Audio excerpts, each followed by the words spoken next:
반갑습니다. 이제 그 최초 버버를 지난 시간에 첫 시간을 나갔는데, 최초 버버를, 에 대한 관심은 그, 원불교 교도보다 밖에 사람들이, 아니, 예를 들어서 주변에 있는 분들이 최초 버버다 하면 관심이 많아요. 최초의 버버잖아요. 소태산 대종사의 최초의 말씀이다. 이렇게 인식이 되는 거죠.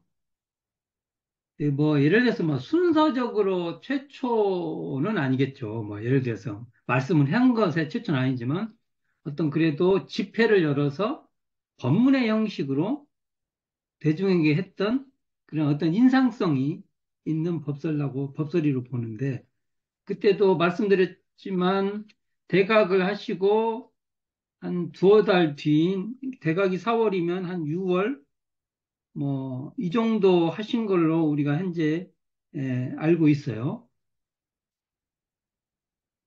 그랬을 때, 이제 그 법설의 형식이 있다는 것은 어느 정도 그래도 따르는 사람이 형성된 거죠. 어느 정도 모임이 이게 형성될 때 설법을 하는데, 여기 이 설법의 내용이 향후 소태산 대종사의 교법의 어떤 원형, 어떤 또는 단초, 이런 성격을 갖고 있다. 그래서 그런 입장에서 이 방향에서 앞으로 이제 진행해 나갈 각 그 내용들을 그런 입장에서도 이해할 필요가 있다. 그래서 굉장히 중요하다. 그리고 최초법어가 가지고 있는 법문의 굉장한 특징 내용들이 있어요. 예를 들면 우리가 최초법어가 4개 단락으로 돼 있잖아요. 수신의 요법, 그다음에 제가의 요법, 여기까지는 유교의 어떤 수신 제가하고 연결되는 내용이에요. 근데 시국 평천하에 해당되는 내용으로 강자약자 진화상의 요법, 강자약자의 진화상 요법, 그리고 지도인으로서 준비할 요법은 그 틀에서 벗어나죠. 근데 그 제목 자체도 굉장히 생각을 많이 하게 하고 파괴력이 있습니다.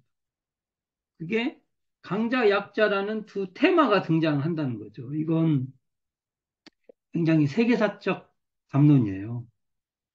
우리 삶의 개별적 개인의 관점도 있지만 이건 어떤 사회, 집단, 세계 이 내용으로 넘어갈 다뤄야 될 요소들이 굉장히 많습니다. 그래서 만일 이 소태산 대종사의 이 법설을 개인의 차원으로만 논의를 한다고 하면 정말로 소태산 대종사의 그 뜻을 우리가 다 이렇게 누르는 거죠. 그리고 지도인으로서 준비할 요법도 정말 중요한 내용입니다. 이것도 단순히 한 사람의 수행의 차원에서만 논의를 한다고 하면 최초 법원은 해독이 안 될 것이다. 라는 생각을 갖고 있습니다. 이런 입장에서 아마 이제 다루어야겠죠. 이제 구체적인 내용을. 그래서 지난 시간에 하여간 그 교법의 원형이 있다라는 얘기를 계속 말씀을 드렸어요. 오늘은 최초 법어의 이 구조에 대해서 포괄적인 설명을 한번 해볼까 합니다. 포괄적인 설명이에요. 굉장히. 자, 최초 법어는요, 사실은 대종사님 법설에 의하면 인도상 요법이라고 대종사님의 설법이 있습니다. 최초 법원은 이 교재 305쪽에 두 번째 단락에 제가 한번 읽어볼게요. 회보 제24호, 회보 제24호 시창 21년 1936년 4.5호로에 실린 법설이에요. 그러니까 나의 가르치는 것은 인도상 요법이 주체이다. 라는 제목으로 실린 건데, 여기 보면 그 단락 중에 최초 법하고 연관 있는 법설이 등장하는데, 이렇게 등장합니다. 내가 제군에게 가르쳐 주는 법으로 말하면, 이게 중요해요. 신통 변환도 제2의 문제로 두고, 그러니까 되게 종교사의 대부분은요, 지금도 근데 신통 변화에 굉장히 이 신통 변화는 해석을 좀 크게 해야 돼요. 신비주의, 뭐, 여러 가지가 다 신통 변화예요. 근데 종교사에서 이것에 관심을 안 두면은 아마 종교에 관심을 두는 사람이 굉장히 적어질 거예요. 이건 뭐, 그래서 어느 정도 종교의 문에서는 이 신통 변화에 대한 어느 정도의 수용이 필요할 것이라고 봅니다. 현실적으로 그래요. 교화를 해보면 더 그래요. 근데 대형사님께서 신통 변화는 제2, 그러니까 최우선이 아니라는 거죠. 문제를 두고 우선 사람으로서는 반드시 알아야 하고 행해야 할 수신의 요법, 여기 나오죠. 수신의 요법. 그 다음에 단체와 단체의 진화상 요법. 그래서 이게 제가요법이 딱 여기에 포함이 안 되고 빠지고 단체와 단체라고 됐어요. 저는 이게 단체와 단체를 제가와 사회, 이게 그러니까 가정과 사회를 포함한다고 봐요. 이게. 이런 단체와 단체 진화상 요법과 지도인으로서 준비할 요법 등을 주체로 하여 가르치나니, 그러니까 여기 보면은 최초보버의 이 내용을 주체로 해서 가르치겠다 이거죠. 근데 이것이 인도상 요법이다. 이런 내용이죠. 그 가르치는 대로만 공부하여 나아간다면 복족, 해족을 얻는 동시에 이렇게 나와요. 복과 해를 얻는다. 그리고 이제 중간 생략하고 자고로 떳떳한 도를 놓고 요행수나 바라는 것은 소인의 짓이요 우자의 행위니라. 이런 재무사님 입장이 있어요. 그러면 최초 법원은 인도상 요법이다. 이렇게 볼 수 있죠. 그러니까 사람의 길, 사람이 마땅히 해야 될 길에 대한 내용이다.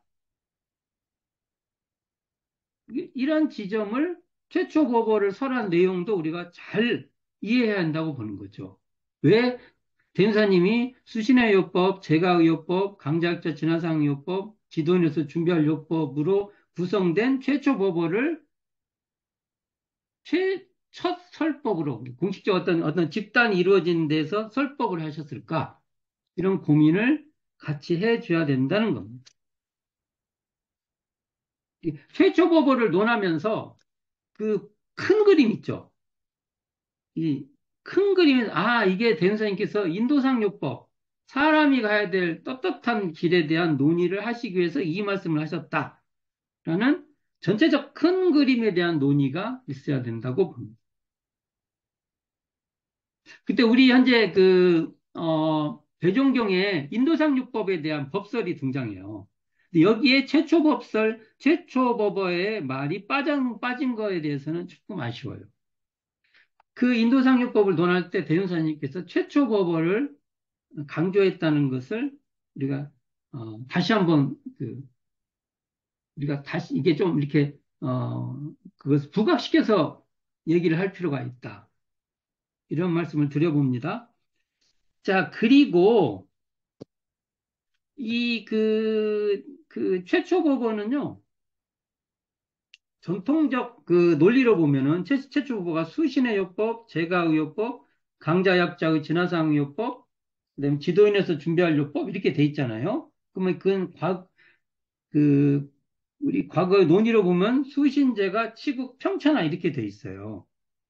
그러다고 연결해서 다뤄볼 수가 있는데, 근데 여기에서 지금 가족윤리하고 사회윤리가 논의될 수 있어요. 수신의 요법, 제가의 요법은 대부분 가족윤리예요.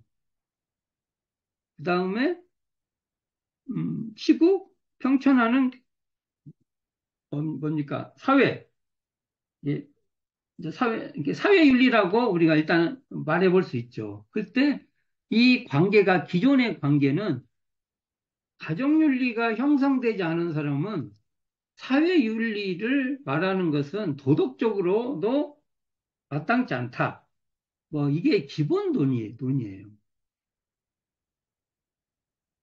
그래서 집안에서 깸 바가지가 뭐 밖에 나가면 어, 뭐 새지 않겠냐, 뭐 이런 말도 다 그러한 논의의 그 연장선의 이야기죠. 그런데 사실은 윤리 차원에서 과연 가족윤리와 사회윤리의 관계가 과연 이렇게 연속, 가정윤리가 잘 되면 사회윤리도 잘 된다는 이런 연속적 관계로 볼 수 있냐라는 것은 현대 사회에서는 굉장한 논의가 있어요. 이게 비례적으로 안 된다는 거죠. 이 말은 다른 말로 하면요.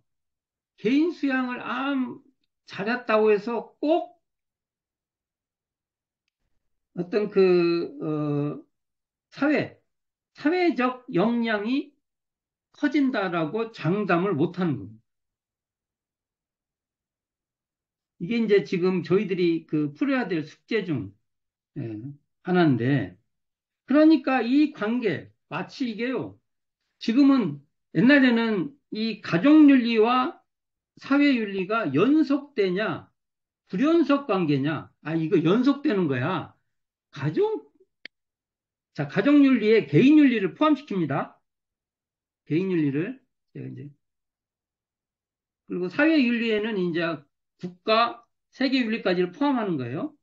이랬을 때 이 두 관계에서 이 개인과 가족 윤리가 잘 형성된 사람이 확장돼서 사회, 국가 윤리도 잘 해간다. 이렇게 볼 수 있죠. 이게 전통적 사고예요. 특히 우리가 지금 유교적 사유가 이게 근간이죠, 이게. 근데 현대윤리로 오면은, 자, 이제 이렇게 되면은, 만약 예를 들어서 왜 우리가 옛날에 저 어릴 때만 해도, 만약 어떠한 장관이 누구하고, 어, 개인적으로, 뭐, 예를 들어서 무슨 스캔들이 났다. 그러면은 거기서 이렇게 그건 그 사람 문제고, 그렇죠?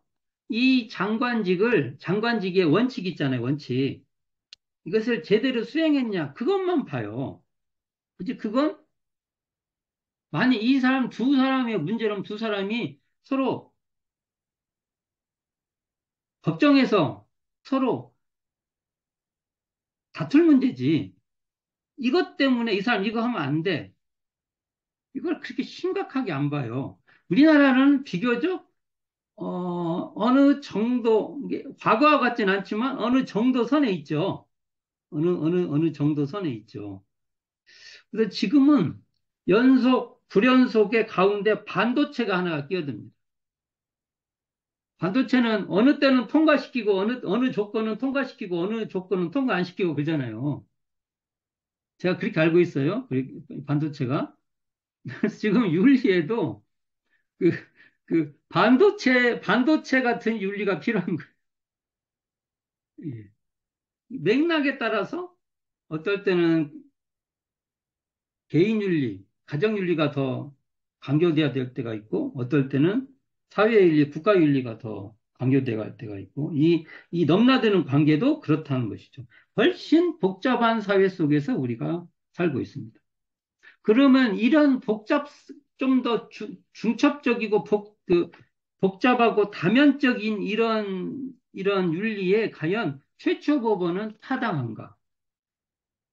라는 논의도 해 봐야 된다는 겁니다. 이게 최초 법원을 과거에 수신제가 치고 평천화적인 사고로만 보면은 그 사고의 틀에만 갇혀요.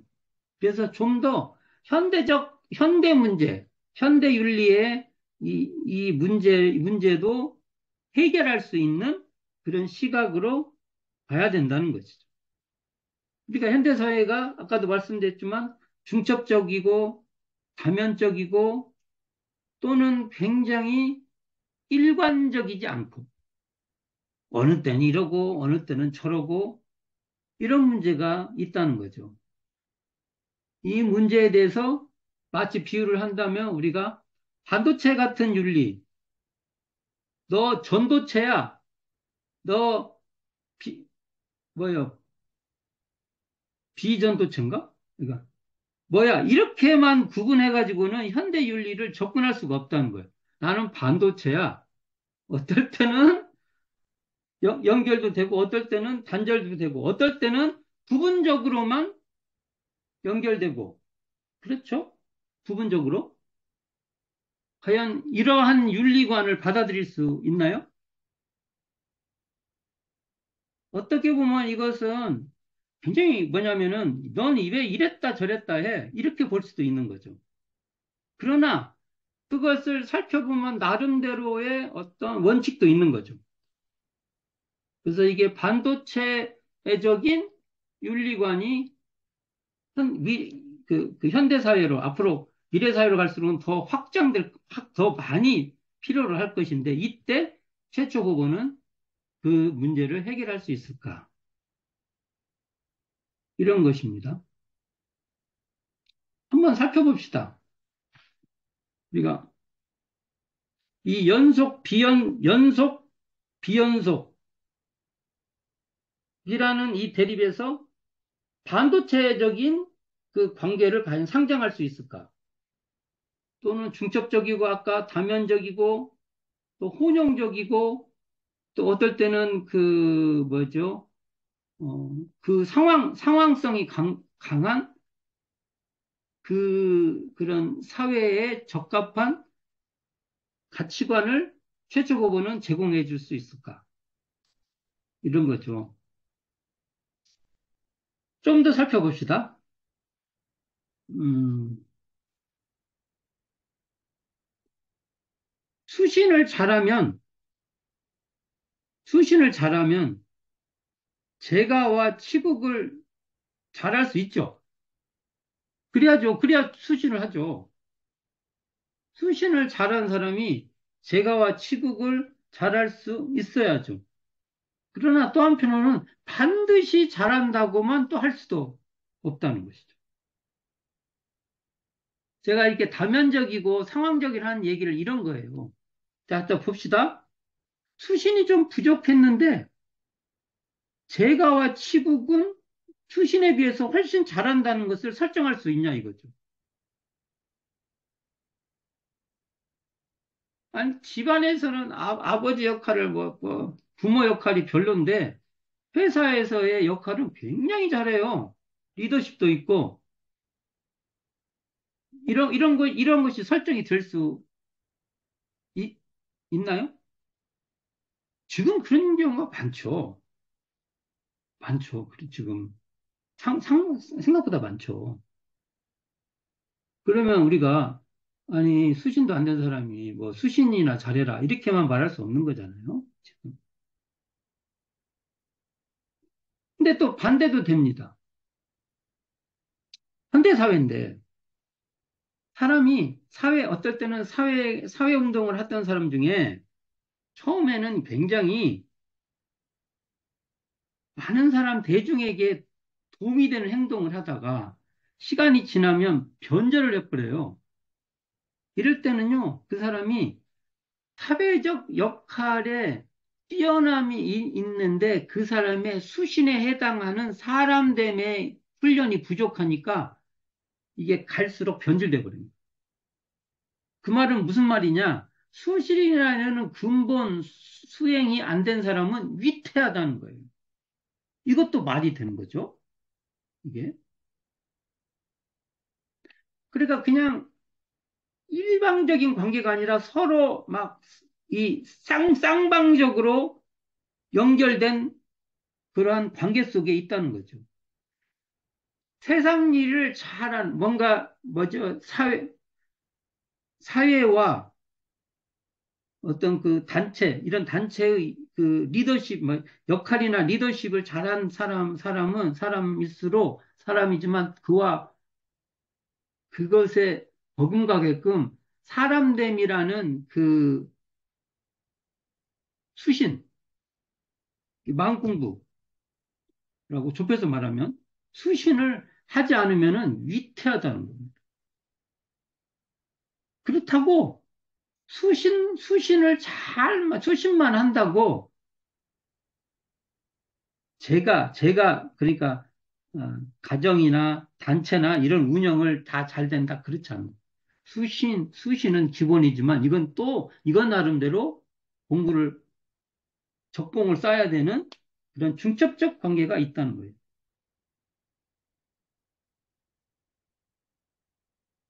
반대로, 만일 어떤 사람이 사회나 국가의 그 역할을 잘한다고 해서 그 사람이 과연 집에서 좋은 아버지가 되고 또 개인적으로 볼 때 이 사람 인격이 뛰어난 사람이 참 좋은 사람이야.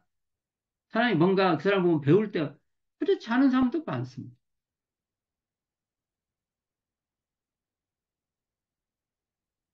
자, 이렇게 봤을 때 저희 이 최초 보면은 전통적인 수신제가 치국 평천하의 담론을 갖고 있지만 이러한 담론의 어떤 그 일방적 방향, 그렇죠? 수신제가 치국 평천하를 한 일방적 방향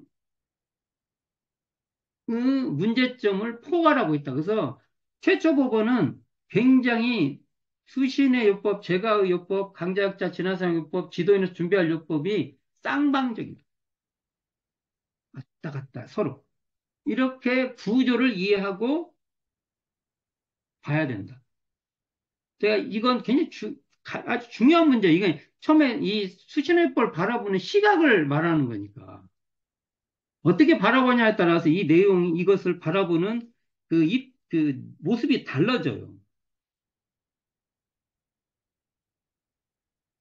전통적 이 종합을 하면 인격 수양과 사회 활동은요, 서로 쌍방적으로 계속 영향을 주면서, 그러니까, 만약 사회 활동이 높아지면 인격 수양도 그만큼 높아져야 되고요. 인격 수양이 높아진 사람은 사회적 책임을 그만큼 더 가져야 된다는 겁니다. 종교인들의 가장 큰 단점은 인격 수양이 사회적 책임을 담보하지 않는다는 겁니다. 그리고 어떤 사회활동 하는 사람들 있죠. 시민활동이라도 이런 사람들도 보면 간혹 또는 그 어떤 그 정치적 활동이나 하는 사람 보면은 그런 활동이 뛰어난데 그분들에게 인격적 수양이 굉장히 사람됨에 대한 수양이 이게 그 나이를 먹어갈수록 이렇게 커지지 않는 경우도 많이 보게 됩니다. 이 양면적인 문제죠. 이것을 수신의 요법은 그러한 문제를 해결할 담론을 수신의 요법은 저는 갖고 있다고 보는 입장입니다. 자, 보통 제가 치국 평천화 할 때 제가, 제가를 어떻게 볼 것인가? 그때 가는 보통 우리가 집가자 이렇게 보지만 사실은 가라는 데에는 옛날로 말하면 가문도 있고 그다음에 그 어떤 그 학풍 옛날에 무슨 무슨 그 학파 있죠, 학파. 일정한 대, 그런 것까지 가가 넓어진다는 거예요. 요즘같이 이렇게 좁은 의미의 가는 아니다라고 볼 수 있죠. 그래서 우리로 보면은 제가의요법은 과거로 보면은, 제가와 치국의 좀 범위를 이렇게 먹고 있죠. 치국의 문제도 가지고 있는 거죠. 특히 단체. 그러니까 단순히 가정만 말한 게 아니라 단체, 일정 부분 단체까지를 포함하고, 그 다음에 그 치국을 보면은, 거기에 보면은 우리 그 강자역자 진화상의 요법, 지도인의 준비할 요법, 이런 것들도 단순하게 이건 강자역자 진화상 요법은 치국에 속하고, 지도인의 준비할 요법은 뭐 이런 평천화에 속한다. 이런 담론을 거기 맞출 수가 없어요. 이 치국에는 강자학자 진화상요법, 지도인의 준비할 요법이 다 동원돼야 되고 평천하에도 마찬가지고 이렇게 1대1 대응시키는 논의는 크게 도움이 안 된다. 오늘 제가 말씀드린 내용은 과연 우리 최초 보복 이 수신의 요법, 제가의요법, 강자약자 진화상요법, 지도인에서 준비할 요법이 현대 사회의 이, 이 중충적이고 다면적이고 혼용적이고 또 정말 그때그때 상황적인 이런 관계 속에서 이런 것들을 그 상황에 맞춰서 해결할 수 있는 담론인가? 또 우리는 그렇게 보고 있는가? 그 문제를 어, 논의해 본 겁니다. 그래서 저는 최초 법원은 음, 이게 그 예를 들어서 논리적 순서가 아니라는 거죠. 수신한 다음에 제가 취급 형평 이것은 논리적 순서지. 논리적 순서죠. 논리적으로 순서가 에, 맞지. 그리고 이것이 또 시간적으로 수신한 다음에 이렇게 그렇지 않고 이것은 뭐라고 할까? 어, 쌍방적이고 통합적으로 갖춰야 될 마치 영양소가 몸에 여러 요소가 다 필요하듯이 그렇게 접근을 해야 된다. 이렇게 보고 있는 거예요. 자, 이런 이제 제가 지난 시간에 말한 같이 최초 법어가 교법의 원형을 담고 있고 또, 이 또 최초 법어가 지금 현대 사회에 이렇게 다단하고 중첩적인 이 윤리를 해결할, 해결할 수 있는 담론이라는 것을 다음 시간부터 한 조목 단위로 살펴보는 시간을 갖도록 하겠습니다. 감사합니다.